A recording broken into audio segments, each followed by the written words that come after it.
저는 지금 제따와나선언에 있는 일묵이라고 합니다. 오늘은 우리가 어찌 보면 살아있는 존재들이 우리가 이렇게 사람들이 이렇게 태어나서 살아가고 있는데, 이런 사람들이 태어나서 또 살다가 죽어서 어떻게 되는지, 다시 말해서 우리 살아가는 이 사람들이 어디로부터 와서 또 우리 삶은 또 어떻게 이루어지고 있고 죽어서는 어디로 갈 것인지 하는 것에 대한 의문들은 대부분의 이제 사람들이 가지고 있는 의문이라고 할 수 있습니다. 그래서 그거를 부처님께서는 불교적으로 어떻게 말씀하셨는지 거기에 대해서 한번 말씀을 드리려고 합니다. 그래서 삶과 죽음, 우리 존재들의 삶과 죽음, 그리고 그 죽음 이후에 일어나는 윤회, 이런 제목을 가지고 한번 이야기를 해볼까 합니다. 먼저 이제 이 부처님께서 이제 설하신 가르침 중에서 가장 핵심적인 가르침 중에 하나가 영기의 가르침입니다. 이 세상에 있는 모든 현상들, 모든 것들은 다 그냥 우연히 발생하는 것도 아니고, 그렇다고 어떤 창조주나 조물주가 있어가지고 그 사람에 의해서 만들어진 것도 아니고, 이 세상에 있는 모든 것들은 다 조건에 의해서 일어난다. 그러니까 어떤 적당한 조건이 형성되면 그거에 의해서 어떤 결과가 일어난다. 이렇게 보는 것이 이제 영기의 가르침이라고 할 수 있는데요.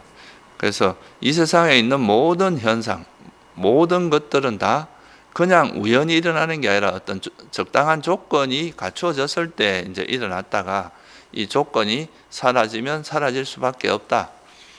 라는 것을 이제 발견하신 것이 이제 부처님께서 발견한 진리 중에 가장 핵심적이고도 중요한 진리라고 할 수 있습니다. 그래서 이거를 우리가 이제 조건 또는 영기의 가르침이라고 이야기하는데요.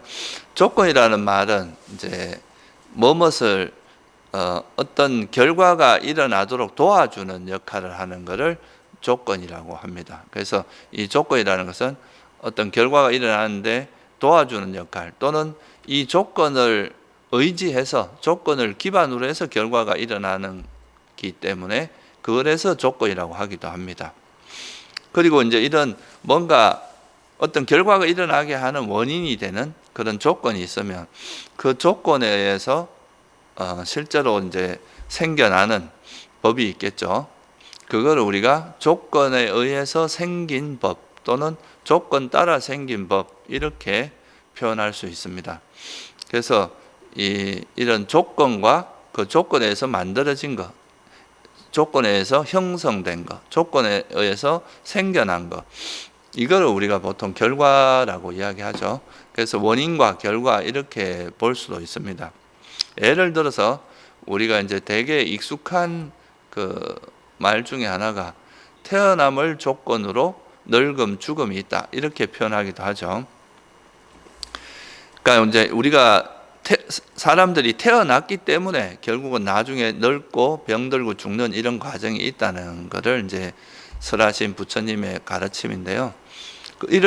이 관계에서 볼 때 늙음, 그러니까 태어남이라고 하는 것은 늙음과 죽음의 조건이 되겠죠, 그죠? 그러니까 태어남이라는 것이 원인이 되고, 태어남을 조건으로 해서 이제 늙음과 죽음이라고 하는 그런 결과가 일어났다, 이렇게 볼 수 있습니다. 그러면 이제 태어남이라고 하는 건 조건이고, 그 늙음과 죽음이라고 하는 것은 조건 따라 생긴 법이다, 이렇게 이제 우리가 표현할 수가 있겠죠. 그래서 이와 같이 어떤 이제 조건과 조건 따라 생긴 법의 인과관계, 이거를 이렇게 하나의 문장으로서 이렇게 설한 가르침, 이런 거를 보통 우리가 영기라고 이야기합니다. 이렇게 조건과 조건 따라 생긴 법의 관계를 이렇게 나타내는 것, 이거를 영기라고 하죠. 그래서 영기라는 뜻 자체가 이제 의지해서 일어난다, 또는 조건을 의지해서 일어난다, 조건 발생이다, 이런 의미로서 원래 이제 원어는 빠띠자, 사무빠다라고 하는 팔리어 원어가 있는데요. 그 빠띠자라고 하는 이것이 이제 뭐뭇을 의지하다, 뭐뭇을 이제 의지하다, 조건, 뭐뭇을 조건으로 이런 뜻이 기본적으로 의지하다는 뜻이 있고요. 사무빠다라는 말은 이제 발생한다 이런 뜻이 있습니다. 그래서 의지에서 일어난다 또는 조건에서 일어난다. 이거를 이제 중국에서는 연기라고 번역을 한 거죠. 그래서 이 연기라고 하는 것은 어떤 조건을 의지해서 어떤 결과가 일어나는 그 관계를 보여주는 것, 그게 연기라고 할 수 있습니다. 그래서 아까 말씀드린 그 태어남을 조건으로 늙음과 죽음이 있다, 이렇게 말하는 이게 이제 연기를 표현하는 거죠. 그래서 우리가 이제 불교에서 가장 유명한 가르침 중에 하나가 12연기라고 있잖아요. 그게 이제 무명을 조건으로 행이 있다, 행을 조건으로 식이 있다, 이런 식으로 이제 11가지 인과관계를 쭉 설해 놓은 거, 이거를 이제 12지 연기라고 이야기를 합니다. 그래서 조건이나 연기, 이 말은 사실은 거의 같은 말인데, 이제 조건은 어떤 결과가 일어나게 하는 원인에 좀 중심을 둔 표현이라면, 연기라고 하는 것은 그 원인과 그 조건 또는 원인과 그 조건이나 원인에 의해서 생겨난 법, 그러니까 조건 따라 생긴 결과, 이 두 가지를 동시에 드러내므로써 이 조건이 뭐의 원인이 된다, 어떤 결과의 원인이 된다는 걸 명확히 드러내는, 그러니까 이 원인을 통해서 이와 같은 결과가 생긴다는 것까지 드러낼 때는 연기라는 표현을 주로 쓰고요. 그냥 원인에만 좀 포커스를 맞출 때는 조건이라는 표현을 많이 씁니다. 그래서 이제 한 가지 더 예를 들면, 무명을 조건으로 의도적 행위가 있다, 이런 표현이 있다면 이거는 이제 연기적인 관계를 쓰라는 거고요. 여기서 무명만을 이제 구체적으로 표현할 때는 무명이 조건이다, 이렇게 표현할 수 있고요. 의도적 행위는 조건 따라 생긴 법이다, 이렇게, 또는 조건 따라 형성된 법이다, 이렇게 표현할 수가 있다는 거죠. 그래서 이제 이 연기의 가르침은 한마디로 말해서 우리가 이 세상에서 경험하는 모든 현상들은 우연히 일어나는 게 아니라 어떤 원인이 있기 때문에 일어난다. 원인 또는 조건을 의지해서 생겨난 것이 바로 우리가 경험하는 현상들이다. 그러니까 이거를 벗어나는 법은 없다. 이게 이제 부처님께서 발견하신 겁니다. 그래서 이거를 이제 기본적으로 이 연기의 가르침을 이해한 다음에 우리가 원래 주제, 우리의 삶이란 무엇이고 그 죽음이란 무엇이고, 그리고 죽음 후에 또 어떤 일이 벌어지는지, 이런 것들, 이걸 또 다르게 말하면 우리가 나라고 하는 존재가 이렇게 있는데 이 존재가 어디로부터 왔으며 이 존재의 삶이라는 것이 도대체 어떻게 이루어지고 이 죽은 후에는 어떤 일이 벌어지는지, 이런 것들에 대한 이제 가르침이다. 이런 것들에 대해서 부처님은 어떻게 말씀하셨는지에 대해서 한번 알아보는 시간을 갖도록 하겠습니다. 일단은 이제 여러분들이 이 세상에 있는 모든 것은 다 조건 따라 생겨난다는 것, 연기적으로 생겨난다는 것, 이거에 대해서 한번 좀 환기를 하고 이 주제에 들어가면 좀 이해하기가 쉽지 않을까 생각합니다. 조금 부연해서 설명을 드린다면, 조건 따라 조건이 있고 원인에 의해서 생겨난 법을 우리가 조건 따라 생긴 법이라고 하기도 하지만 형성된 법이라고 하기도 합니다. 그래서 우리가 형성된 법이라고 하는 것은 조건에 의해서 생겨난 것, 그래서 형성된 법이라고 한다. 이렇게 이제 그 간단히 정리를 한 다음에 우리 본래 주제로 한번 들어가 보겠습니다. 그러면 보통 우리가 뭐 중생이라 하기도 하고 존재라고 하기도 하고, 뭐 또 좀 더 구체적으로 말하면 사람, 동물, 뭐 이런 아기, 천인들, 뭐 이렇게 이제 살아있는 생명체를 표현하는 단어가 보통 이제 존재 또는 생명체 또는 이제 중생, 이렇게 표현하는데요.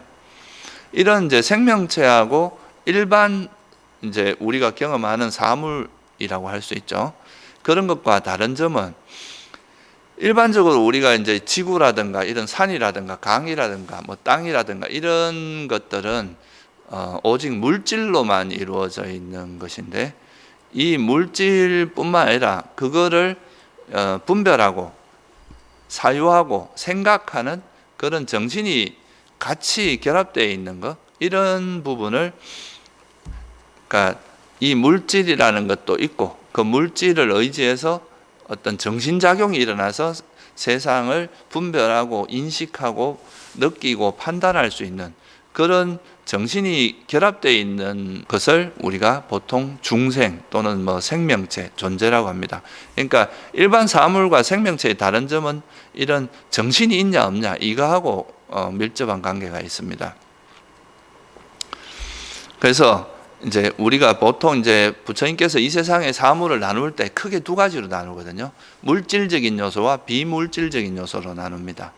물질이라고 하는 것은 우리가 이제 만질 수도 있잖아요. 만질 수도 있고, 이 촉감을 느낄 수도 있고, 볼 수도 있고, 또 때로는 뭐 이 냄새를 맡을 수도 있고, 이런 이제 그 기본적으로 이렇게 뭔가 만져서 형체도 있고, 이런 것들이라면, 이 정신이라고 하는 것은 물질하고 달리 형체도 없어요. 만질 수도 없고 어떤 위치를 찾아봐도 없고, 그런데 이 정신작용, 우리가 생각이나 이런 것들은 어떤 사물을 이해하고 분별하고 느끼는 이런 작용이 있다는 것, 이게 이제 좀 차이점인 거죠. 물질은 형체가 있지만 비물질, 그러니까 비물질을 부처님께서는 정신이라고 표현했거든요. 이 정신이라고 하는 것은 형체도 없습니다. 형체는 없으면서 작용만 있는 것, 이런 거를 우리가 이제 정신이라고 합니다. 그래서 이런 생명체는 이런 이제 일반적인 사물과 달리 이런 정신이 같이 결합되어 있는 것, 이거를 우리가 이런 것을 존재 또는 생명체 또는 중생, 뭐 우리가 구체적으로 뭐 사람 이렇게 표현하는 거죠. 그래서 이런 이제 살아있는 생명체 또는 존재들의 삶이라고 하는 것은 항상 이 몸을 의지해서 이래 의식이 작용합니다. 우리 소위 말해서 이제 정신작용 또는 의식이라고 하는, 또는 우리가 마음이라고도 하는, 우리가 어떤 대상을, 우리가 보여지는 세상을 어떻게든 경험하는 그 주체를, 경험하는 그 물건을 우리가 마음이라 하기도 하고 의식이라 하기도 하거든요. 또는 뭐 정신, 좀 통틀어서 정신이라고 하기도 하고. 그래서 이 의식이나 마음을 가지고 있는 또는 정신을 가지고 있는 그런 존재를, 아니 그런 것을 우리가 존재라고 표현한다. 그리고 이 마음이나 의식을 통해서 세상이 저건 좋고 나쁘고, 저거는 파랗고 노랗고, 저거는 덥고 찼고, 이런 식으로 그 상황을 분별하고 이해하고 느끼는, 그것이 바로 존재들의 삶, 존재들과 일반적인 사물의 차이점이다.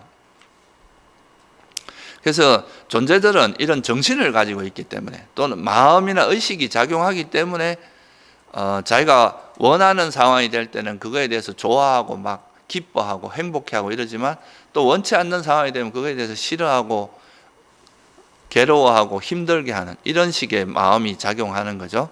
그래서 이 존재들은 기본적으로 행불행을 겪게 됩니다. 괴로움을 겪기도 하고 행복을 경험하기도 합니다. 이런 뭐 탁자나 이런 사물들은 그런 행복과 괴로움이나 그런 감정을 경험하는 건 아니잖아요, 그죠? 근데 우리가 존재들은 그런 이제 괴로움도 경험하고 행복도 경험하는 이런 감정들을 경험하는 것이 차이가 있죠. 이건 왜냐하면 이 마음이나 의식을 통해서 외부 세계를 분별하기 때문에, 분별 작용을 통해서 이제 이런 괴로움과 행복이 일어난다는 거, 그거를 좀 이해하면 좋을 것 같습니다. 그래서 이제 존재들의 삶의 특징은 바로 물질, 우리 몸을 구성하고 있는 물질뿐만 아니라 그런 정신작용이 있다는 게 이게 첫 번째 특징입니다. 아주 중요한 차이점이죠. 그렇다면은 이 마음이라고 하는 것은 도대체 어떻게 발생하는가 하는 것을 한번 또 살펴보겠습니다.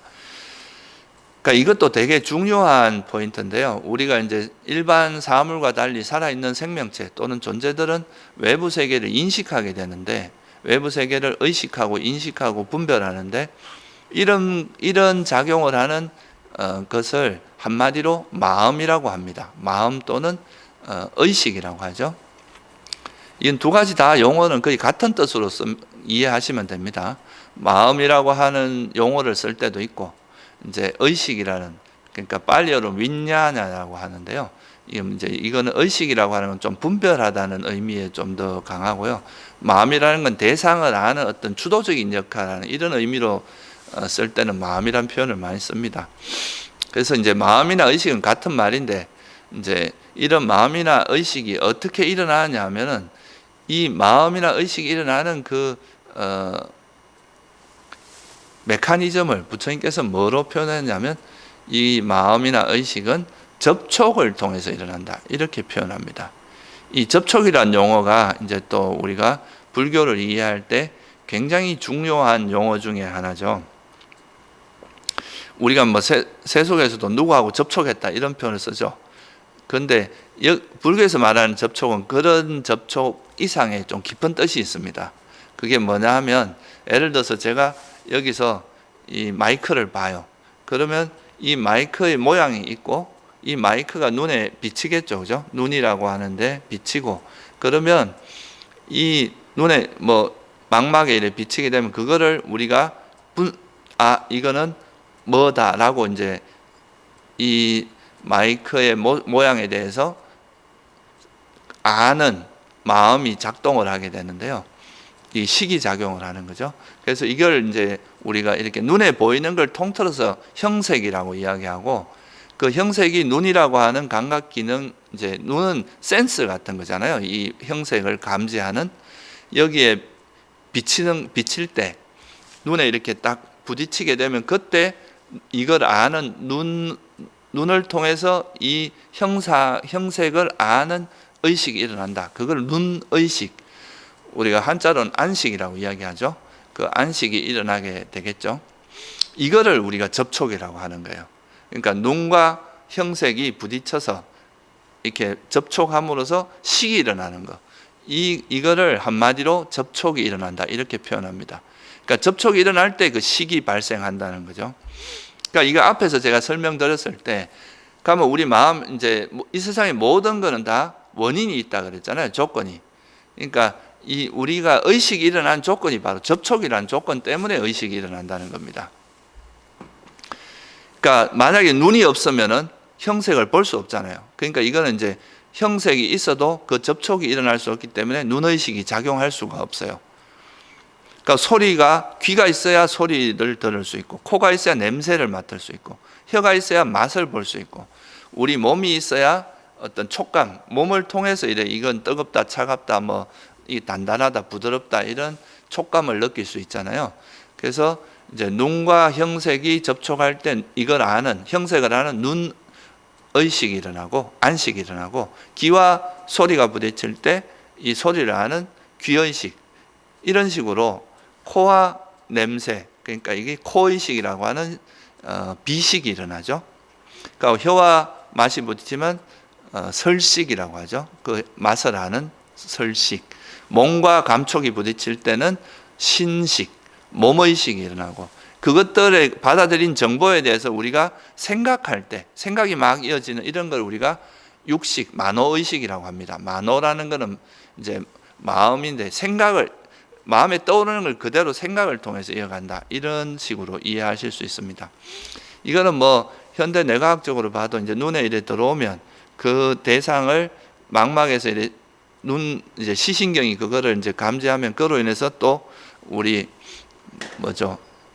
대뇌피질이나 이런 데서 그거에 대해서 분석하고 이런 거잖아요.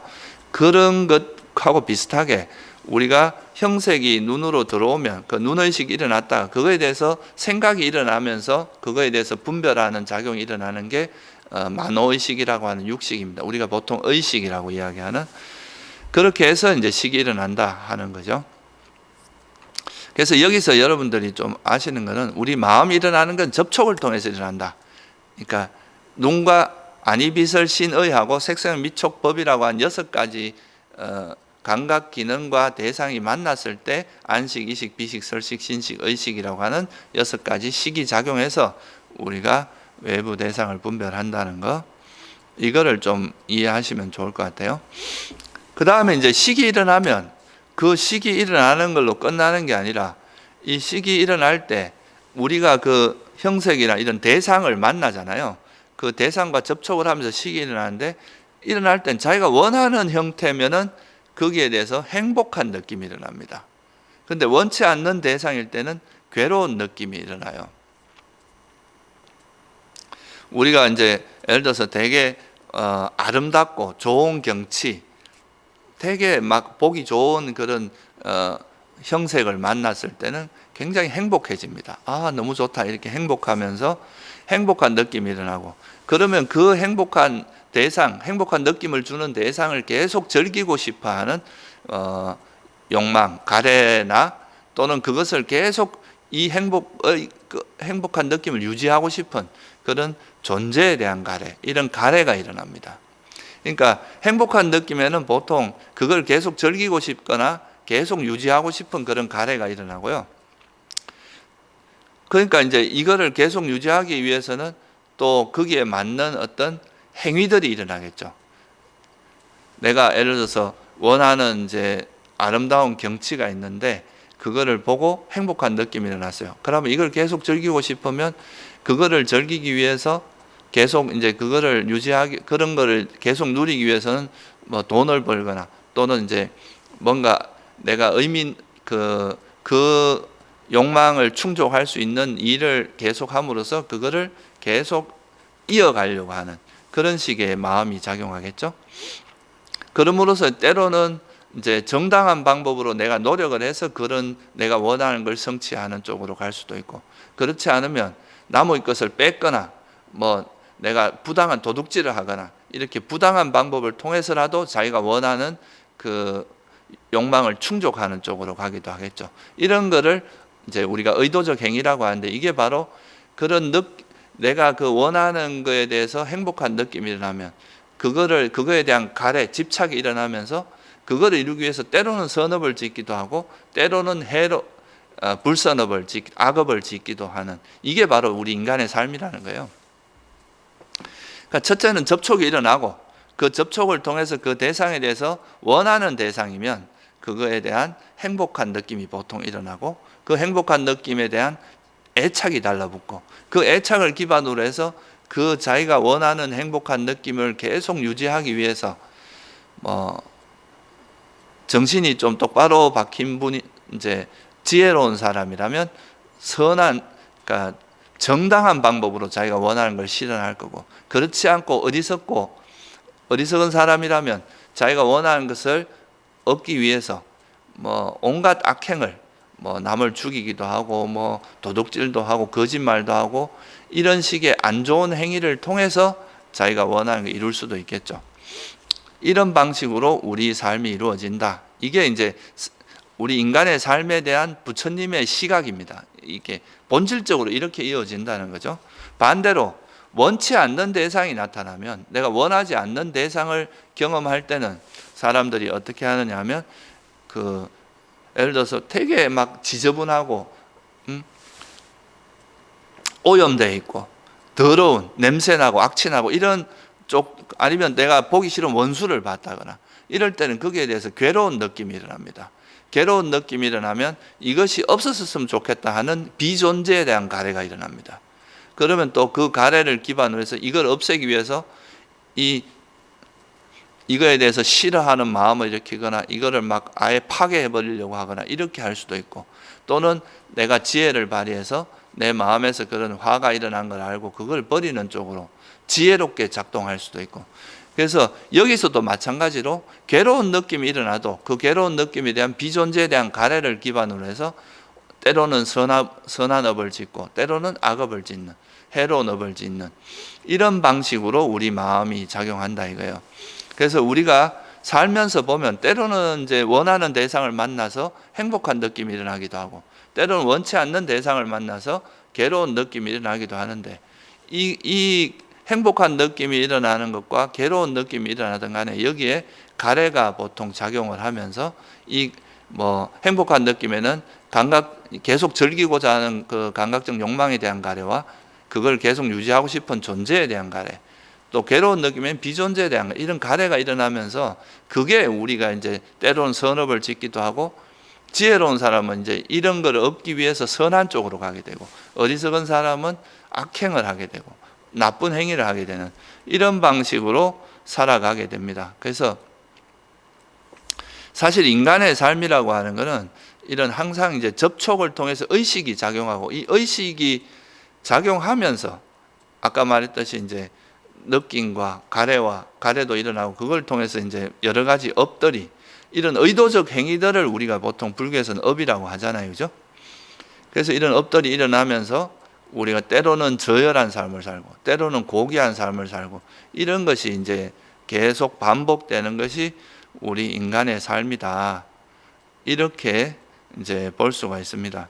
이렇게 살아가다 보면 내가 예를 들어서 이제 아주 선한 행위를 많이 한 사람은 그 선한 행위에 대한 과보로서 나중에는 이게 다 원인이 되는 거니까, 이걸 원인으로 해서 또 삶이 좀 풍족해지고 점점 지혜로워지고 좀 더 안정된 삶을 살 수 있고, 계속 악행을 일삼는 사람은 일시적으로는 그 사람이 좀 행복해하고 좋아질지 몰라도 이게 자꾸 쌓이다 보면 나중에는 굉장히 큰 괴로움이 일어나고, 그로 인해서 많은 문제들이 발생해서 점점 더 괴로움을 겪는 그런 삶을 살게 된다는 거죠. 이런 것들이 이제 계속 이어지고 있는 상태가 우리 인간의 삶이다. 인간의 삶이라고 하는 것은 부처님께서 이렇게 바라봤다는 것, 이 부분을 좀 이해하시면 좋을 것 같아요. 이거를 이제 체계적으로 정리한 가르침이 바로 12연계에 나오는 접촉이 있으면, 이제 우리가 몸과 마음이 있는 것이 존재인데, 이 몸과 마음이 있으면 접촉이 일어납니다. 조금 더 자세하게 얘기하면, 몸과 마음이 있으면 우리가 눈도 있고 귀도 있고 코도 있고 혀도 있고 몸도 있고 이러니까 안이비설신의라고 하는 6개의 그 감각 기능이 있고, 이걸 통해서 접촉이 일어납니다.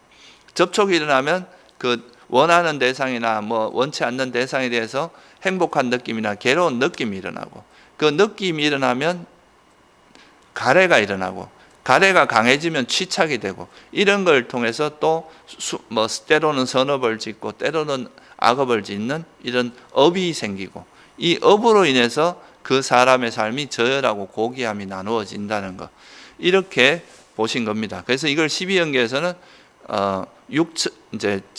육처가 있으면 접촉이 있고, 접촉이 있으면 가래가 일어나고, 느낌이 일어나고, 촉수애치유라고 그러죠.